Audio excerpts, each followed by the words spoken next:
எல்லாரும் எப்படி இருக்கு? ரசூல்லா காலத்துல இருந்த எல்லா மக்களுமே ரசூல்லாவை அமீன், சாதிக். அமீன்னா நம்பிக்கைக்குரியவர், சாதிக்னா உண்மையை பேசக்கூடியவர், உண்மையாளர் அப்படி சொல்லி கூப்பிட்டாங்க. 1400 வருஷத்துக்கு முன்னாடி இருந்தாங்க. ரசூல்லா பேசுனது ஃபுல்லா உண்மை.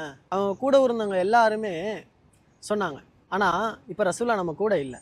உலகம் அழியிற வரைக்கும் ரசூல்லாவுடைய சொல் எப்படி இருந்துச்சுன்னு சொல்லிட்டு அல்லாஹ் அழகா சொல்லி தருவான். எப்படின்னா ஒரு ஆயத்துல சொல்லுவான், வமா யன்திகு அனில் ஹவா, அவருடைய ஆசைக்கு தக்கன, அவருடைய விருப்பத்துக்கு தக்கன எதுவுமே சொல்லலை. இன்ஹுவ இல்லா வஹியும் யூஹா, நம்ம எதை வஹியா இறக்கணுமோ, எதை நம்ம வஹியா சொல்ல சொன்னோமோ அதை தவிர அவங்க எதுவுமே சொல்லலை அப்படின்னு சொல்லிட்டு அல்லாஹ் அழகா சொல்லி தருவான். கியாமத்து நாள் வரைக்கும் ரசூல்லாவுடைய குணாதிசயங்கள்ல அவங்க உண்மையை பேசினாங்க. அல்லாஹ் சொன்னதை மட்டும் எத்தி வச்சாங்க. ஆனா நம்மளுடைய புரிதல் எப்படி ஆயிடுச்சுன்னா, இப்போ உள்ள காலத்துல நம்மளால நல்லா பேச முடியுது, நம்ம பேசுறது எல்லாரும் கேட்குறாங்க அப்படிங்கிற ஒரு விஷயத்த வச்சுக்கிட்டு தனியாக ஒரு கட்சி ஆரம்பிக்கிறது, தனியாக ஒரு கொள்கை ஆரம்பிக்கிறது, அதுக்கு தனியாக பேர் வைக்கிறது அப்படின்னு சொல்லிட்டு பல கட்சியா பல பிரிவா நம்ம பிரிஞ்சு கிடக்கிறோம். குர்ஆன் விஷயத்துலையும் மார்க்கம் சொல்கிற சில விஷயத்தில் மட்டுமாவது சிலதை தவிர்ந்திருக்கலாம் இன்ஷா அல்லாஹ்.